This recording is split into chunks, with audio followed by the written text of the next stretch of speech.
Cette information a défrayé la chronique depuis la sortie en début de semaine du président du Faso.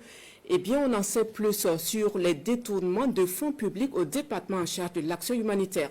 Le procureur du Faso, près le tribunal de grande instance Ouaga 1, qui a rencontré la presse, parle d'environ 3 milliards de francs CFA comme préjudice causé à l'État. Les mises en cause dans cette affaire sont le gestionnaire Tienya Amidou et ses complices, Ouedraogo, Salifou et Bayoulou Philippe. Nos reporters Franck Ouedraogo et Tanga Kafando nous édifient davantage. Aux hommes des médias, le procureur du Faso, près du tribunal de grande instance Ouaga 1, donne des précisions sur l'affaire des détournements des deniers publics au ministère en charge de l'action humanitaire dont parlait le chef de l'État en début de semaine.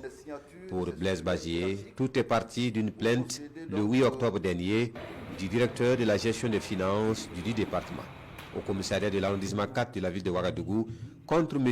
Teyan Amidou pour des faits de détournement des deniers publics, faux usage de faux en écriture publique et blanchiment des capitaux dont le préjudice causé à l'État s'évalue à plusieurs milliards de francs CFA.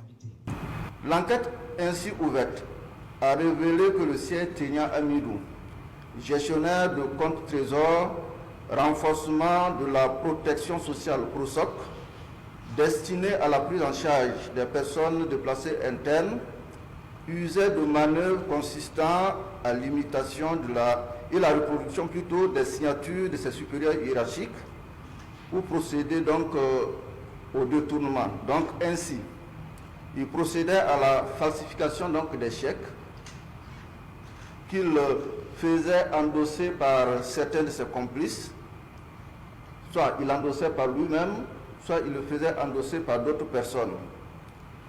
Il fabriquait après coup des états financiers fictifs pour dissimuler les écarts de compte. L'évaluation du préjudice qui est toujours en cours fait ressortir à ce jour un montant de près de 3 milliards de francs CFA. Subséquemment à l'enquête de patrimoine ouverte, à leur rencontre, d'importants biens meubles et immeubles ont été saisis. À titre d'exemple, nous avons des voitures de luxe, des camions citernes, des cars de transport en commun, plusieurs parcelles, une ferme de plus de 8 hectares située à Samandeni, Bama. La valeur des numéraires saisis à ce stade est de 166 630 000 francs CFA. Pour les biens meubles saisis, on estime donc à 471 250 000 francs CFA.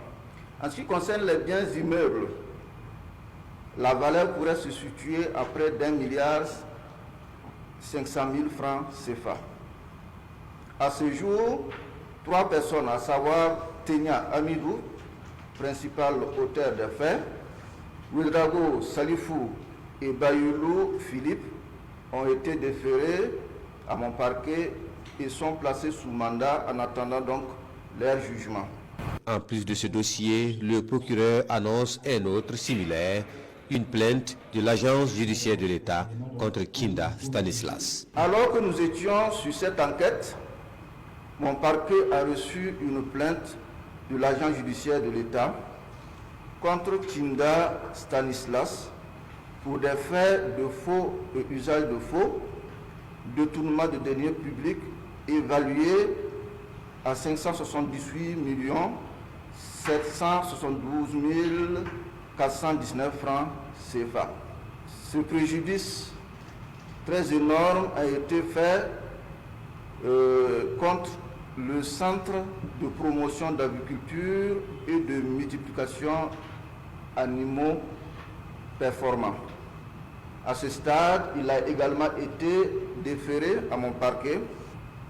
Le juge d'instruction saisi, il a été mis en examen et il lui a décerné également mandat de dépôt.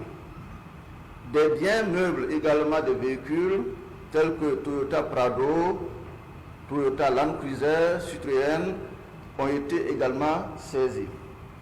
Des documents en sa possession relativement à des immeubles ont également donc été saisis. Le dossier Théan Amidou et ses complices sera jugé le 15 novembre prochain. Il ouvre le bal pour le jugement de 8 autres dossiers de crimes économiques impliquant 102 prévenus. Et le procureur invite toute personne ayant des informations utiles en lien avec ces faits ou toute autre infraction à les porter à la connaissance de ses services, des unités de police judiciaire ou du juge d'instruction saisi.